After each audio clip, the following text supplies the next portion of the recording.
اس programme کے اخراجات جو اسمر منسٹریز کے دوست اور پارٹنرز ادا کرتے ہیں۔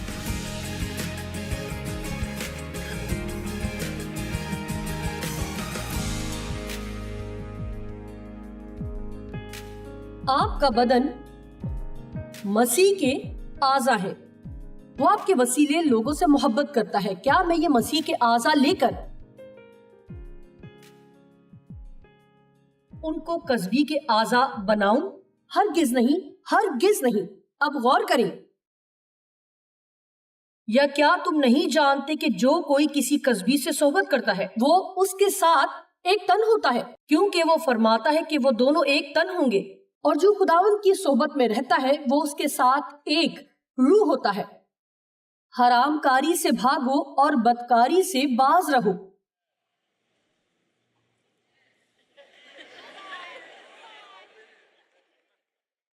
شاید آپ کو اس قسم کی باتیں چرچ میں سنے کافی وقت ہو گیا ہے، سو آج سننے کا وقت ہے۔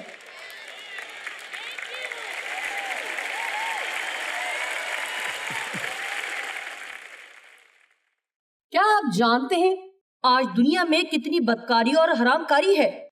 اور آج جو کچھ لوگوں کی اس کے متعلق سوچ ہے، لوگ آج اسے کوئی شرم کی بات نہیں سمجھتے، بلکہ وہ تو اس پر فخر کرتے ہیں۔ یعنی اگر اور کچھ نہیں، ٹیلی ویژن سب کو یہ سکھاتا ہے کہ ایک ملاقات کرو اور اس کے ساتھ وقت گزارو۔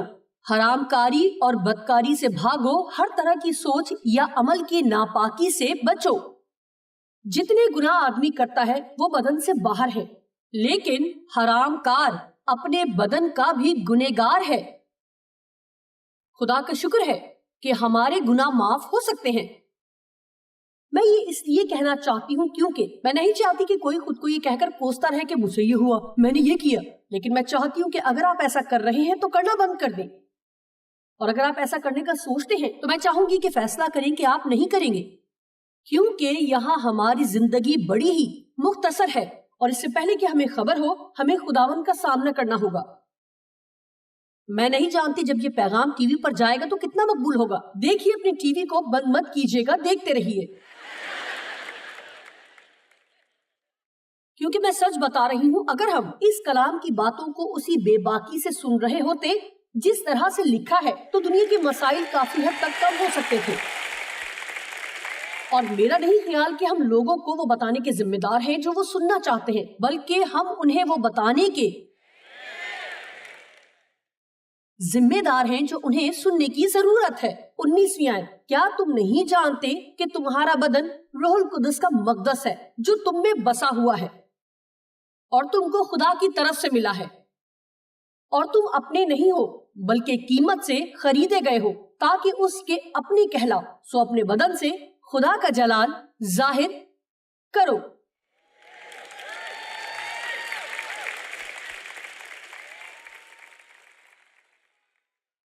ٹھیک ہے، اب رومیو 12 کی 1، پس اے بھائیوں میں خدا کی رحمتیں یاد دلا کر تم سے التماس کرتا ہوں کہ اپنے بدن ایسی قربانی ہونے کے لیے نظر کرو۔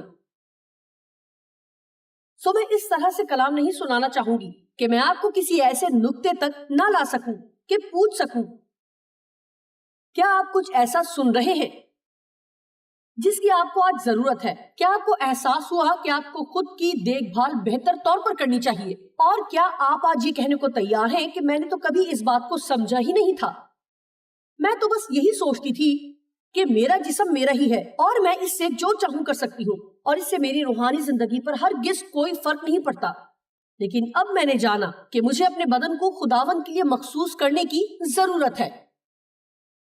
مجھے آپ کو بتانا پڑے گا کہ جب آپ اپنا ہاتھ اٹھاتے ہیں تو اس کا مطلب ہے کچھ بدلاؤ۔ کتنوں کے بدن میں درد ہے اور آپ اسے کم از کم 2 سال سے یہ کہہ کر نظر انداز کرتے آ رہے ہیں کہ میں ڈاکٹر کے پاس نہیں جانا چاہتی۔ دیکھیں، آج ہی اپوائنٹمنٹ لیں، آپ مزید اسے پیچھا نہیں چھڑا سکتے۔ آپ کہیں گے کیا جوا کھیلنا چاہتے ہیں یا سرمایہ کاری کرنا چاہتے ہیں؟ یا خطرہ اٹھانا چاہتے ہیں کہ کچھ نہ کچھ کرنے کے باوجود ایک اچھے نتیجے کی توقع کریں، یا آپ خود کو سنوارنا چاہتے ہیں، پھر اگر کچھ ہوتا بھی ہے تو کم از کم آپ کو یہ تو پتا ہے کہ آپ نے وہ کیا جو آپ کو کرنا چاہیے تھا۔ اور جب ہم ایسا جانتے ہیں تو میرا خیال ہے یہ دعا میں ہمیں قوت بخشتا ہے کہ خدا کے سامنے جا کر کہہ سکیں کہ میرا ایمان ہے کہ میں نے وہ کیا جو تو نے کہا تھا، اب باقی باتیں میرے اختیار میں نہیں ہیں، ان کے لیے مجھے تیری ضرورت ہے، اور یسوع ہمارا شافی ہے۔ میرا ایمان ہے کہ آج یہاں جو بیمار ہے انہیں شفا دینا چاہتا ہے، یا بدن میں کوئی بھی تکلیف ہے۔ بائبل میں ایک شخص کا ذکر ہے جسے اس نے کہا میں نے تجھے شفا دے دی ہے، جا اور پھر سے گناہ نہ کرنا، ایسا نہ ہو کہ تجھ پر اس سے بھی زیادہ آفت آئے۔ میں یہ نہیں کہہ رہی کہ ساری بیماری کی وجہ ہمارے ذاتی گناہ ہے، لیکن ان میں سے کچھ ہیں۔ ہر بات کی کوئی ایک ہی وجہ نہیں ہوتی، لیکن ہمیں دل کو بڑا کرنا چاہیے تاکہ خدا ہمیں کچھ بتا سکے۔ آج میں بس اتنا ہی کہہ رہی ہوں کہ جب آپ پر مشکل آئے تو پہلا کام جو آپ کو کرنے کی ضرورت ہے وہ یہ ہے کہ خدا کے پاس جائیں اور دعا کریں، لیکن خدا سے بس مسئلے کا حل نہ مانگیں، اس سے پوچھیں کہ کہیں آپ کو کسی بات کو دیکھنے کی ضرورت تو نہیں۔ شاید آپ خدا سے قرض کی رہائی کے لیے دعا کر رہے ہوں اور آپ کو اپنے خرچے کم کرنے کی ضرورت ہو۔ اوہ، یہ تو سوچا ہی نہیں،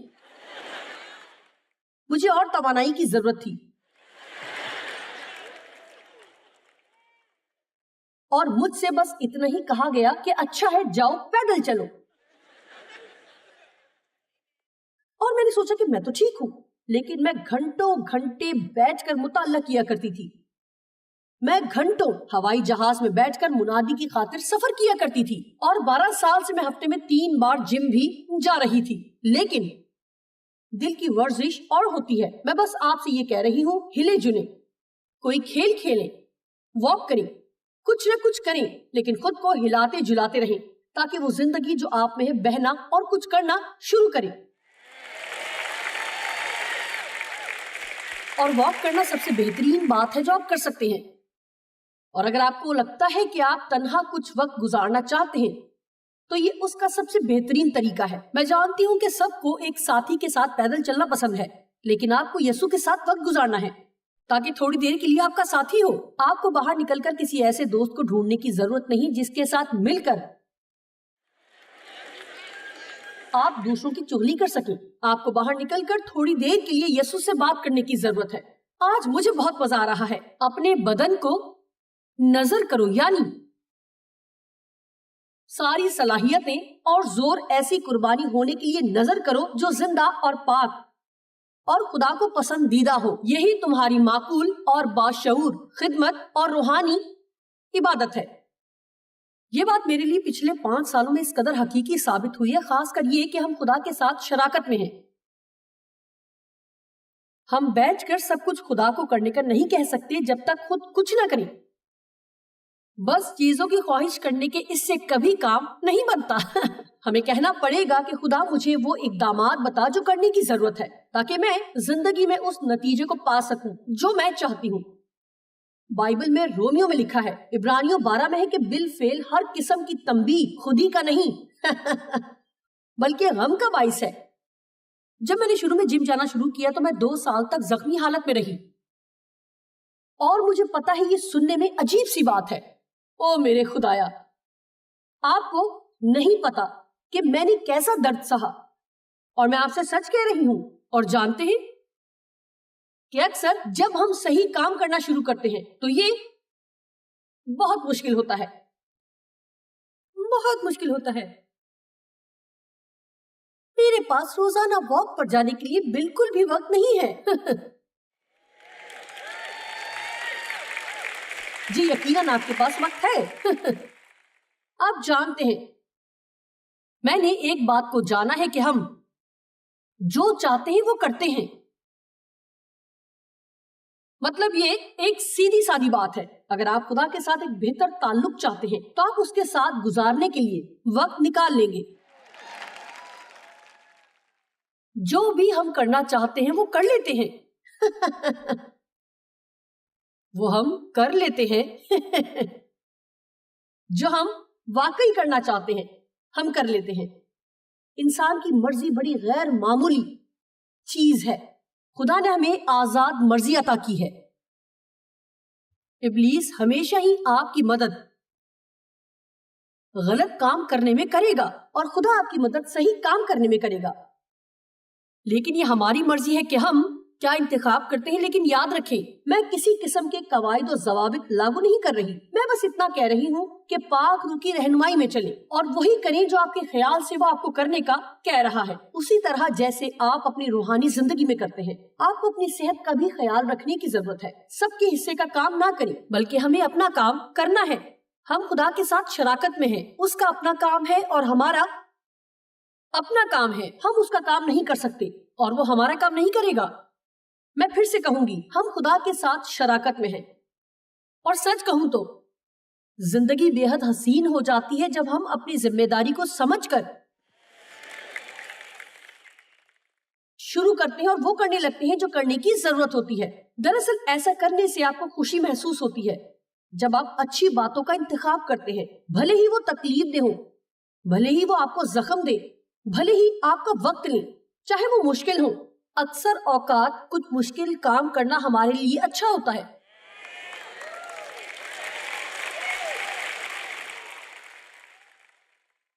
ہم ہمیشہ چاہتے ہیں کہ ہمیں تکلیف نہ ہو. ہم ہمیشہ تکلیف سے بچے رہنا اور اچھا محسوس کرنا چاہتے ہیں. لیکن لفظ صبر کی اصل تعریف یہی ہے کہ دھیما ہو کر رہنا، خود کو ان حالات میں حلیم کرنا جن میں خدا نے آپ کو رکھا ہے اور اس پر بھروسہ کرنا کہ وہ آپ کے اندر کام کرے جس کام کے ہونے کی ضرورت ہے.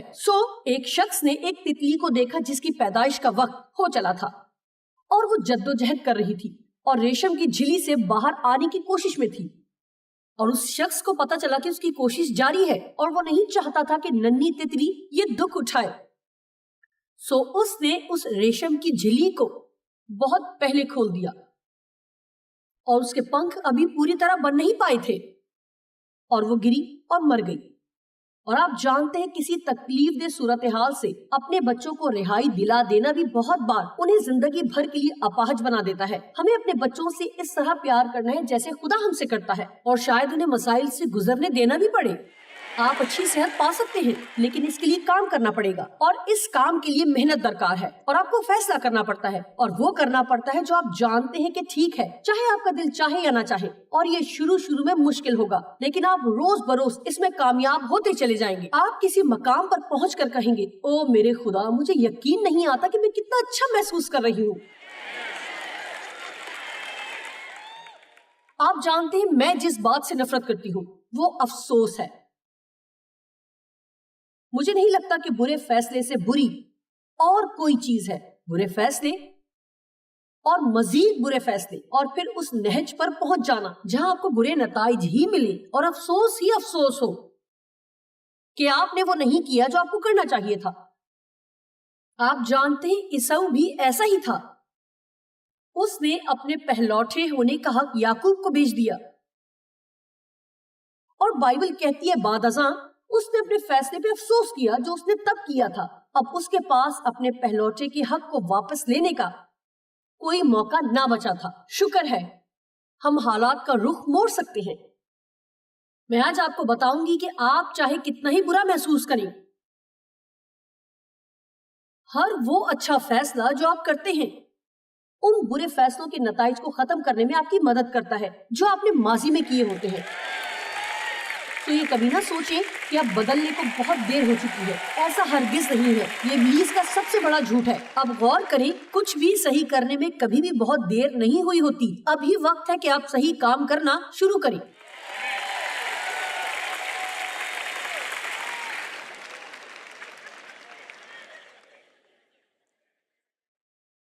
میں آپ کی منت کرتی ہوں کہ اپنے بدن یعنی اپنی صلاحیتیں اور سارا زور، روح، جان، بدن، ذہن اور جذبات، اپنی صلاحیتیں اور سارا زور ایسی قربانی ہونے کے لیے دے دو جو زندہ اور پاک اور خدا کو پسندیدہ ہو. یہی تمہاری معقول خدمت اور روحانی عبادت ہے. کیا میں آپ کو 5 ایسے اقدامات بتا سکتی ہوں جو آپ اپنی صحت کو بہتر کرنے کے لیے کر سکتے ہیں؟ اور پھر ابھی 6 باتیں میرے پاس اور ہیں لیکن وہ سب کھانے سے متعلق ہے، انہیں میں آخر میں بیان کروں گی۔ ہر روز تقریباً اپنے وزن کے آدھے برابر پانی پیئے۔ کچھ لوگ سوچتے ہوں گے میں تو ڈوب جاؤں گی۔ ایک بار میں نے کہا ہر روز تقریباً اپنے وزن کے آدھے برابر پانی پیے، اور ڈیو نے بعد میں مجھ سے کہا تمہیں پتا ہے تم نے انہیں کتنا پانی پینے کو کہا ہے؟ آپ میں سے کتنے لوگوں کو پانی پینا اچھا نہیں لگتا؟ میں آپ کو بتاؤں گی کہ ایسا کیوں ہے، کیونکہ آپ اسے پیتے نہیں ہیں۔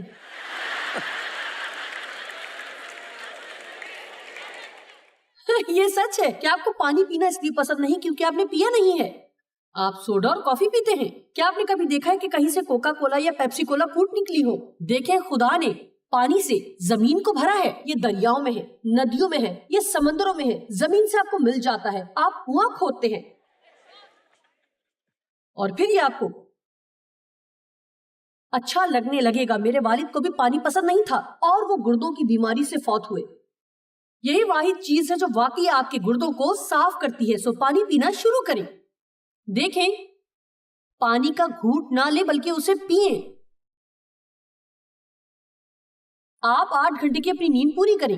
مطلب اگر آپ ان چند لوگوں میں سے ہیں جنہیں اتنی نیند کی ضرورت نہیں ہوتی، اور ایسے چند لوگ ہیں، میری شوہر کی ایک بہن ہے جو رات میں صرف 5 گھنٹے سوتی ہے، وہ ہماری ہم عمر ہے اور بس اتنی ہی نیند اس کے لیے کافی ہوتی ہے۔ ایسے چند لوگ ہیں، لیکن اگر آپ کی ضرورت ہے تو اس کے مطابق نیند لیں۔ شکریہ۔ زیادہ تر صحت مند خوراک کھائیں۔ جانتے ہیں اس سلسلے میں بھی میری ایک دوست ہے۔ جی ہاں، میں آپ لوگوں کو مشکل میں نہیں ڈال رہی، میں نے کہا زیادہ تر۔ میں زیادہ کافی پیتی ہوں لیکن دن میں 12 کپ نہیں پیتی۔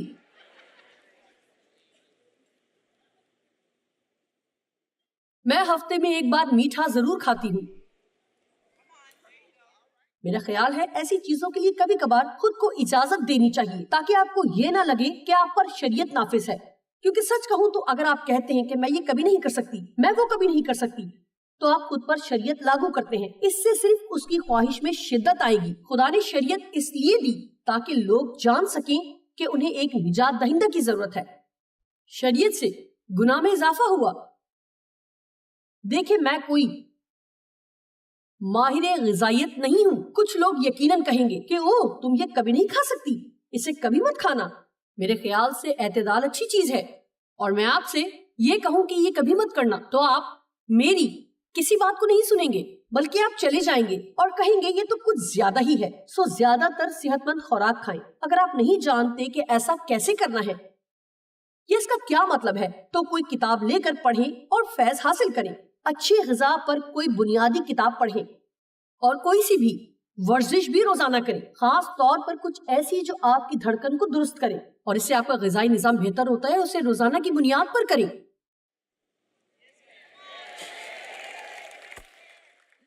کچھ لوگ اتنا تھکے ہوئے کہ ورزش کا سوچ نہیں سکتے۔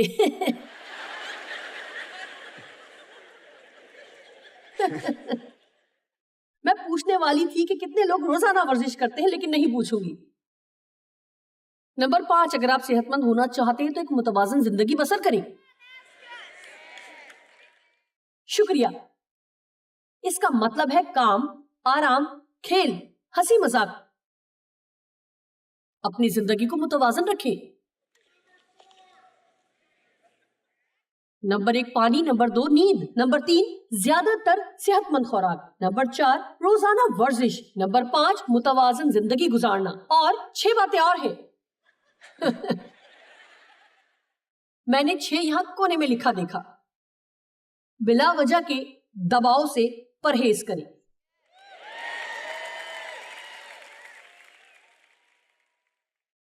اب سنیں، کھانے سے متعلق 6 چیزیں، کیونکہ کھانا ہمارے لیے ایک مسئلہ ہے۔ جہاں بھی آپ جاتے ہیں لوگ آپ کے سامنے کھانا رکھ دیتے ہیں۔ اگر آپ مرغن غذائیں نہیں کھاتے تو انہیں گھر نہ لے کر جائیں۔ سوچے سمجھے بنا مت کھائیں۔ آپ کہیں گے اس کا کیا مطلب ہے؟ جی یہ دلچسپ بات ہے، آپ رات کو اپنے ہوٹل میں جاتے ہیں، سو انہوں نے آپ کی تکیے پر کیرمل سجا رکھا ہے، بھلا اس کا یہاں کیا کام؟ یا کسی قسم کی کوئی چاکلیٹ ہے، جانتے اسے کھول کر کھانا بڑا آسان ہے کیونکہ وہ وہاں رکھی ہوئی ہے۔ کئی سال پہلے میں نے پتا لگایا کہ اس میں کتنی کیلوریز ہوتی ہیں، اور وہ بس ایک چینی کا گولا ہے جس میں 100 کیلوریز ہوتی ہیں۔ میں نے سوچا مجھے اس کی ضرورت نہیں ہے۔ ایک دن میں فرنیچر خریدنے گئی، ان کے پاس کوکیز سے بھری ایک پلیٹ رکھی ہوئی تھی اور میں اسٹور میں ہی ایک چکر لگا کر واپس آئی، اس میں سے سب کوکیز غائب ہو چکے تھے۔ جو بھی وہاں آتا ایک کوکی اٹھاتا اور منہ میں ڈال لیتا اور اس سچائی پر کوئی توجہ نہ دیتا کہ وہ اسے کھا رہے تھے۔ میں نے ایک جگہ سے جوتے لیے، وہ لوگ بہت اچھے تھے، میں انہیں بہت پسند کرتی ہوں، لیکن جب بھی آپ وہاں سے نکلتے ہیں وہ آپ کو کوکیز کا ایک بیگ دیتے ہیں۔ مجھے کوکیز کی ضرورت نہیں ہے، اور اگر ضرورت ہوگی تو میں جا کر وہ والا خریدوں گی جو مجھے پسند ہے۔ میں اس پر تھوڑی کریم چیز بھی لگاؤں گی اور اسے آئس کریم کے ساتھ کھاؤں گی کیونکہ مجھے ایسے ہی کھانا پسند ہے۔ اور وہاں سے نکلنے سے پہلے 3 لوگ مجھے کوکیز دینے کی کوشش کریں گے۔ میں جوتے اس لیے خریدنے نہیں جاتی کہ مجھے ہر بار کوکیز ملیں گے۔ کیا آپ متفق ہیں؟ خبردار رہیں کہ آپ کیا کھا رہے ہیں۔ رک کر سوچیں، کیا واقعی مجھے اس کی ضرورت ہے؟ کیا یہ کھانے لائق ہے بھی یا نہیں؟ ڈائٹنگ کو بھول جائیں، بلکہ ایک صحت مند طرز زندگی کو اپنائیں۔ یہ نمبر 3 ہے۔ نمبر 4، جب پہلی بار آپ کو لگے کہ آپ سیر ہو چکے ہیں تو کھانا بند کر دیں اور حد سے تجاوز نہ کریں۔ او میرے خدایا، میں نے بہت زیادہ کھا لیا۔